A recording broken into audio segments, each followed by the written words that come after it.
Today, magkakaroon tayo ng meeting with one of our corporate client. Engage siya sa multiple line of business. Samahan niyo kami as we take you inside an actual client meeting na kung saan i-breakdown ng ating certified public accountant ang quarterly financial review ni client at kung paano ba natin sila matutulungan sa kanilang decisions moving forward. So keep watching this video. Narinig mo ba, sir? Yes. How are you, sir? Hi. Opo, okay lang po. Okay lang po. Okay. Sa kabuuan, sir, okay naman. Sir? Kamusta ang negosyo, sir? Okay lang din naman po. Parehas din sa dati, sir. Opo, parehas lang. Kita ko, kasi more of that, sir, yung record kasi nating spreadsheet, marami kang makikita. Like, for example, dito, sir, date ko na, sir, kung magkano yung babayaran mong VAT at the end of the quarter. Oo, sige nga, sir. Ito, sir. So, sa Q1, ang naipon na, sir, na output tax is 99K. Ang naipon nating input tax is 128. Tapos, last year, meron tayong carry forwarded balance. I'm not sure. Pero ang lumalabas dito, sir, ang negative natin, negative 58K para sa VAT alone. Ibig sabihin, 58,000. Yes. Sobra-sobra yung input natin, sir, ng 58,000 for the VAT. Input ng expenses, ganyan, sir? Yes. Mga expenses. Sumobra ng 58,000 nung... Yes, January po ito? For the whole first quarter, sir. First quarter na. Okay. Yes. Ang nakita ko lang, sir, na encoded is hanggang sa sales, meron ditong hanggang March 15. Sa purchases naman, meron tayo hanggang March 17. May recorded tayong expenses. So, with that data, sir, ang naipon dito, meron tayong negative 58K. Itong negative 58K na to, sir, divided by 0.12. Divided by 0.12, this is tantamount to almost 500K na purchases. 58,000 divided by 0.12. Yes, that's 489. 500K na purchases yan, sir. Ibig Sabihin, ngayon pa lang, sir, kung i-consider naman natin yung profit or loss, ang na-anticipate ko, meron kang negative na 500K plus yung payroll. Kasi, di ba, wala namang input tax, sir, yung payroll. So kaya, ang lumalabas, sir, ang loss nyo, nakita ko dito, sir, ang loss natin umabot na ng 1.3. That's for the loss, sir. Ito, sir, pakita ko po sa inyo. So, right now, per branch kasi, sir, may kita ko rin kung magkano yung nakadeclare na sales per branch saka per month. Halimbawa, per branch, sir, nakikita ko kung magkano yung nakadeclare sa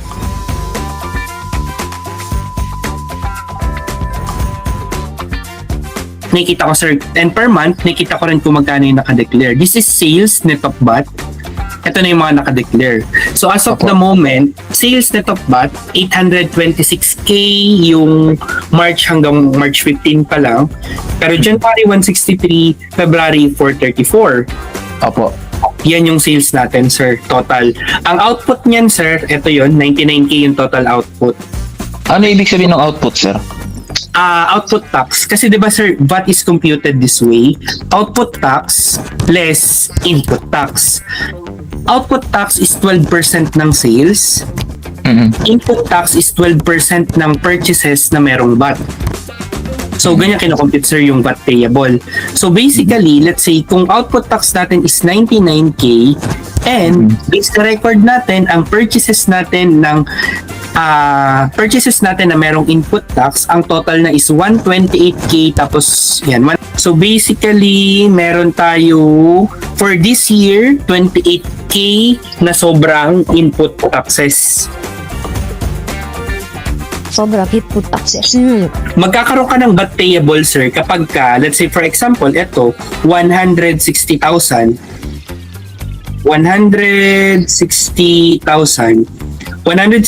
yung output, 128 lang yung input, magkakaroon ka VAT payable, 31,000. Ganyan. But, kung meron ka sir transaction sa government, meron kasing withholding yun na 5%. Halimbawa, etong 160, lahat yan government. Multiply by 0.05 minus 8K. So, instead na 31,000 yung VAT payable na babayaran natin sir, mababawasan pa dahil dun sa withheld ng government na 5%. So, ang lalabas na lang sir, ang babayaran na lang natin is, example lang to sir para maintindihan nyo, is 23K. So, ito yung VAT withholding, 2307. Tapos, ito yung VAT still payable. Ganyan siya sir kino-compute. Last time kasi sir, hindi ko ma-explain ng maayos kasi wala pa tayong actual na data. Data, opo. Sir, So, ito sir, meron tayong actual na data. Ganyan siya kino-compute sir. Yung VAT is still payable. Ito sir, yung wini-withhold na 5% ng government. Tapos, ito yung babayaran nating VAT. So, tingnan mo sir, di ba before ang iniisip natin, parang ang laki ng babayaran natin sa VAT. In reality sir, ang dami nating credits. May credits tayo for input taxes, may credits pa tayo dun sa withholding tax na withhold ng government. Kaya ang sinasabi ko sir last time, pwedeng bumaba pa yung ipatong nyo sir. Kasi hindi naman automatic. Unlike di ba sir, pag 3%, automatic yung 3%. 3%. Automatic yun sir. Dito sir, hindi automatic na 3%. Pwedeng mas mababa sa 3%. Yes, based dun sa current sales natin, kung 826K to sir currently, ang priority sa VAT is 3%. So magdagdag lang tayo ng konti. Lagyan ko ng 3.2% sir. So basically, kung ang sales natin is 800K, dapat ang binayaran nating VAT 26K. Pwede na yan, sir. And then, bukod dyan, sir, kasi meron pang isa, income tax naman, sir. Ang priority audit sa income tax pag less than 2%. So, let's say kung 2%, kaya ang budget mo dapat sa tax, nasa ano, sir? Nasa 5% ang budget natin dapat sa tax. Mga declaration mo ng percentage tax bago ka mag-convert ng VAT, magkano ba ang binabayaran mo, sir, na percentage tax? Year 2,000. Yung mga yung tatlong buwan na yun. Okay, understood. Isang quarter na yun, sir, buwan pa lang. Quarter na yun, sir. Di ba? At January, February, March, state rin na babayaran. Correct, sir. So ngayon, sir, sa projection mo, nung non-VAT pa kami na parang 32,000 yung quarterly namin. So ngayon, sir, mga ilan ang projection mo, sir? Base dun sa record natin, sir, wala. Pero, kung magbabase tayo sa benchmark, kasi sa record natin, sir, negative pa tayo. Mark, sir, 26 yung nakalagay dito, lahat na ng branches. However, eto kasi, sir, eto, yung March 15, hanggang March 15 pa na kasi yung March, doblein ko na lang to, sir, para makapag-ano ako. So, yun, sir, on average nga, sir, ang 400,000. For 34 ng February, 457 dito. So let's say kung ganyan yung sitwasyon, 165 nung January, 434 to, tapos 457 to, 1 million for the first quarter. So abot ka nga ng 4 million in a year, sir, kung ganyan. Oo. Tapos So, ang VAT neto, sir, is yun din, mga 32 rin, sir. Mga 32 din. So halos yan lang. Yes, halos same lang. Ganito sir, ang nangyayari kasi is that yung audit ngayon ng DAR is risk-based. Ibig sabihin, based sa data nila, magkano yung sales, magkano yung binayarang tax. Kung pasok sa benchmark, hindi ka priority audit. Kapag ka, let's say, halimbawa, yung BAR, may idea kung sino ka, pwedeng they go beyond doon sa may basic criteria. Halimbawa, ay alam ko itong si laki ng store neto ha. Bakit ang sales lang neto 400,000 lang? Eh, 5 yung branches neto, may hotel pa. They can go beyond doon, sir. So, pwede nila kayong i-audit, i-check, tapos i-check kung nagre-resibo kayo ng tama, tapos tawag nila is mission order. Yung uupuan kayo sa gilid, tinitignan kung nire-resibuan lahat ng sales, mga ganon. Or, pwede ring audit, papasa nyo lahat ng documents sa akin, tignan namin kung meron kayong hindi nabayaran na tax. Pero, duda ko, sir, kapag nagpasa kayo ng documents, may makita sila. Ganon, sir. So ano ang dapat na maisasuggest mo sa akin para mas pag beyond the criteria po dun sa criteria na ginagamit nila? Sir, yes sir. I suggest, una sir, yung Etong payroll, kasi ang sabi ko nga sa inyo sir, saan ka nakita, negosyante, na mas malaki pa yung payroll kesa doon sa may sales. Yun yung unang kailangan nating balansehin, sir. Yung yes na sir, yung yes, yung sahod. Yes, correct, sir. So, ito yung wages na tinutukoy ko. Ito yung sahod ng mga employee. Ay. So, bukod pa yun, sir. So, ang sahod natin for month 1, month 2, ang nakadeclare, 674,000. Pero yan ang sahod nila, sir eh. Oo, yun, sir. Ang materials naman, ito naman, sir, yung construction mo, 139, tapos merong materials, 116. So, 256. Opo. Yan, sir, yung nakadeclare. Tapos, ngayon, sir, ang sales mo, 163, tsaka 434. So, 500. Sobrang mababa. Yes, kasi yung 674 yung pinasahod mo, hindi pa sir kasama yung construction ha, ito lang talaga yung sahod ng employee. 674, tapos ang sales mo lang 597. I-estimate ko to sir, like for example, ito gawin kong 350k yung sales natin, and then yung purchases natin, gawin ko like for example, 100, average itong dalawa, 470, the average is, check ko lang sir. Ito ang kagandahan sir, pag may record, madali mag-navigate. This is 235, gawin kong 235. 235. So, ang lalabas nito, meron kayo nito, meron kayo nito. Tapos, ang mga nakalagay dito, 431. So, 341. So, mga 300k.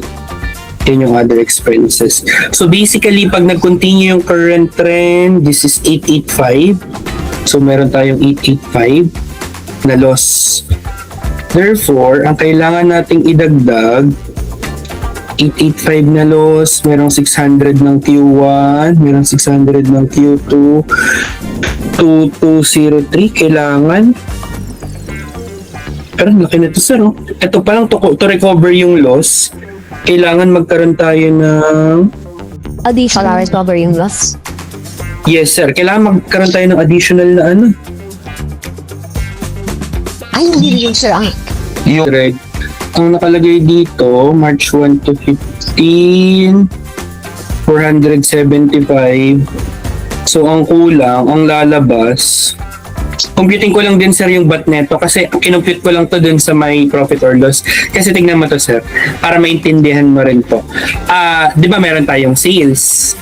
Ito yung sales. For example lang sir, lagyan ko ng amount, gawin kong 10,000. Sales lang yan sir. And then meron tayong purchases. Ito sir yung mga paninda. Meron tayong other expenses like gasoline, etc. so on and so forth. Tapos meron tayong salaries. Yan. Ngayon sir, dalawa yung kinukompute nating tax. Tapos ito is net income. Ang kinukompute natin na tax, dalawa. Meron tayong tinatawag na sales tax, yung VAT. Meron tayong tinatawag na income tax based sa net income. So, dalawa yung kailangan natin i-consider. Halimbawa, for example, ito, 12% neto, ito yung output tax. 12% niyan, yan yung output tax. 12% ng 10,000, output tax yan. Ngayon, kailangan marami kang purchases na merong resibo. Nasusunod na yun, sir, no? Let's say, for example, ang purchases mo na may resibo, 11,000. Pagka ganyan, wala kang babayarang VAT. Kasi, 12% ng purchases na merong resibo, 1.3, negative pa yung lalabas dito. Yan. Kung wala, ito yung dahilan sir bakit naghahabol ng resibo para lumit yung binabayarang VAT. Let's say wala kang resibo, ang meron lang 5,600, magbabayad ka ng VAT. Ito yung babayaran mo, 528. 12% ng sales, 12. 12% ng purchases, 672. Ito yung VAT payable na tinatawag. Ngayon, sir, tingnan mo. Kung halimbawa, sir, sa current na sitwasyon natin, negative yung VAT payable, ibig sabihin, ang dami nating purchases na merong input taxes. So, let's say, for example lang, sir, ha, gagawin ko to 9,000. Tapos, meron ka pang mga other expenses, gasolina, meals, na merong resibo. Let's say, pagpalagay ko na 3,000. So, computan ko to ng 12%. So, ang VAT payable mo ngayon, sir, for example lang, ganito lumalabas. 1,2, ima-minus ko yung VAT ng purchases, ima-minus ko yung VAT ng other expenses, negative tuloy ako ngayon. Wala pa yung payroll. So let's say maglagay ako ng payroll, ang ilagay ko lang payroll, for example lang, sir, ilagay kong payroll dito 6,000 payroll, for example lang. Ngayon, ililes ko 10,000 minus 9,000 na purchases minus 9,000 na other expenses minus 6,000 na salary, meron akong loss ngayon na 8,000. Imagine mo, sir, ang sales mo 10,000 lang, ang loss mo 10,000. So, super lugi. Sir, parang sa perspective ng yung normal na tao, sir, sino magne-negosyo na ganyan yung papalabasin mo? Yan. So, wala kang babayarang income tax kasi, sir, sobrang lugi ka. Wala ka ring babayarang VAT kasi mas malaki pa yung input mo kaysa sa output. Pero, priority ka ni BAR para i-audit. Kasi wala kang binabayarang tax, may utang pa sa iyo yung gobyerno. Ang nangyayari kasi, sir, sa negative na to, may carry forward next year. Sahod pa lang yan, sir. Sahod pa lang. Pero ano na, sir, kasama na rin, sir, yung mga purchases. Kasi parang 70% yung markup, eh. Parang ganun yung ginawa ko, sir. So kung imagine nyo, sir, itong current na illustration natin. Kung let's say 1,300 per month, ito, sir, maganda yung finances nakakalabasan nito kung 1,300 per month. However, magbabayad ka ng tax. Wait lang, sir, multiply by 3, so 4 million per quarter. Mataas to. So, ang babayaran mong tax kapag ka 4 million per quarter, income tax siya kapat, gawin ko ng 5%, so 200,000. On average, ang meals ninyo, on average, 7K per month.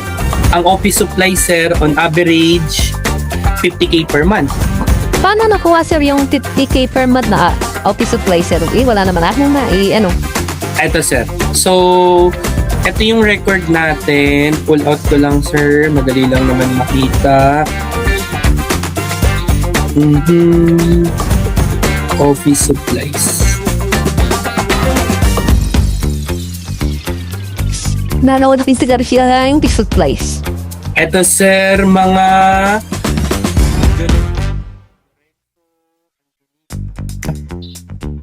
ito yung mga resibo, sir.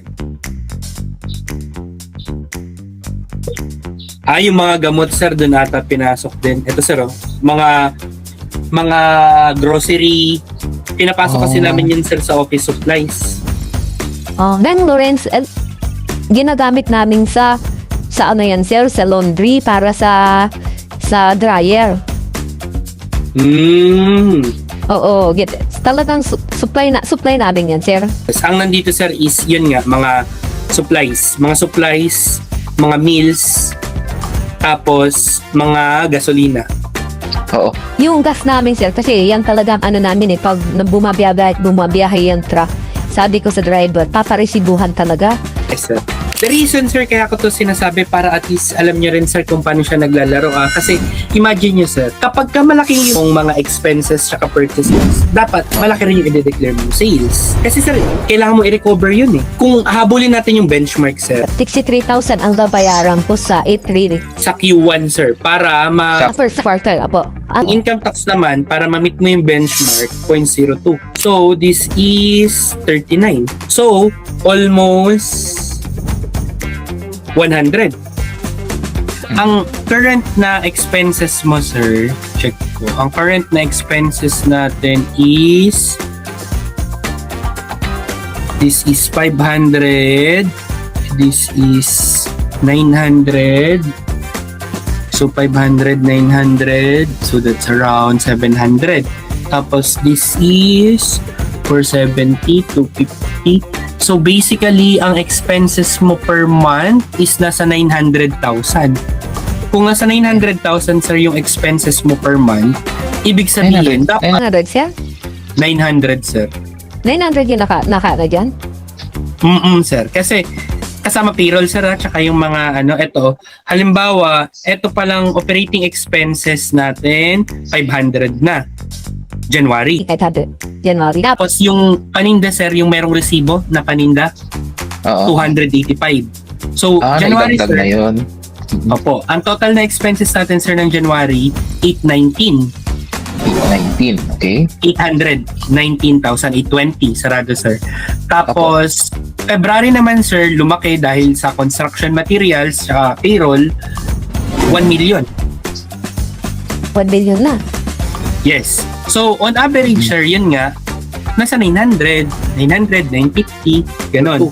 Saka ang isa pang benefit nito sir, let's say sa pag umarap, nagbabayad ako ng tama. Kasi imagine mo sir, yung benchmark na yun yung sinet ng DAR na nakuha nilang data across sa mga taxpayer na ito yung usual na binabayaran na tama ng mga taxpayer. Ibig sabihin sir, let's say in-average nila, usually pala kapag ito yung sales, 3% yung VAT na dapat bayaran. Ganun nila nakuha yung data na yun, sir.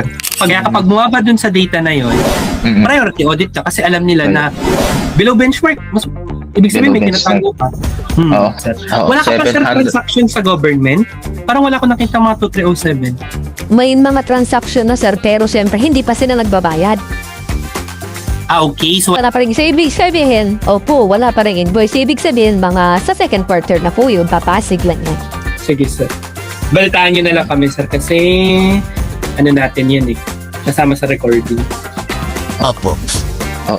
Pero pag na-audit ka, safe ka pa rin naman. Okay, nandiyan yung documents ko, nandiyan yung records ko. Ngayon kasi sir, kita Ang trend mo sir, negative 58 yung input tax. Mas may utang pa sa yung gobyerno sir. Ganun yung sitwasyon natin ngayon. Sa ngayon, oo. Tapos yung loss natin sir, 1.3 taxable income yan. Negative 1.3 M. Yan yung loss natin. Sabihin niya, sir, yung loss, nakikita pa rin ng BIR. Yes. Tapos, binibigyan ako talaga ng low wage. Oh, yun nang weird kung manibigyan nila ako. Pag-disibo na tayo. Kumbaga, masyadong mataas na yung output. Yes. Mataas ang input, sir. Mataas ang input. Input na mga expenses, ganyan. Yes. It's okay, sir. Kasi meron pa naman tayong... Ang audit kasi, sir, annual ang audit. Ibig Annual ang sabihin, audit, therefore, may chance pa tayo, sir, na i-recover yung mga dapat i-recover.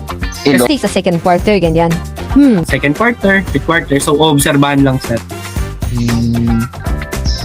Ang instruction ko naman, sir, sa accountant na may hawak sa atin, monthly, kailangan makapag-provide sa'yo ng report. Report. Yung sa report na yun sir, pakita ko lang. Ito yun. Like ang makikita mo dito sir, yung mga tax return na final natin, mga estimated na babayaran. Tingnan mo sir, estimated na babayaran mong income tax, wala. Yan, para may ayos sir going forward. Yes, kasi tingnan mo sir, ako kasi sir, it's more of an opinion meaning though eto based sa experiences ko for the past 10 years na pagkipag-deal ko with the BAR tsaka mga clients, pero at the end of the day sir, nothing's guaranteed Nothing's guaranteed. Oh yun. Walang guarantee na sir, na kahit sabihin mong magbayad ka ng tax, hindi ako ma-audit. Pero based sa past 10 years of experience ko sir, pag nagbabayad ka ng tax, madalas hindi ka na-audit kasi nga tapos ka na kolektahan ng BAR. Ganun sa hangin sa lalo. Usap na lang ulit tayo sir bago matapos yung second quarter.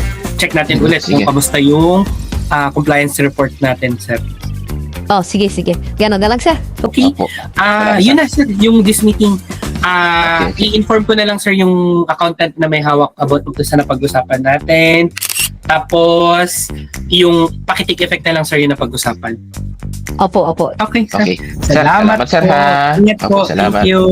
Opo.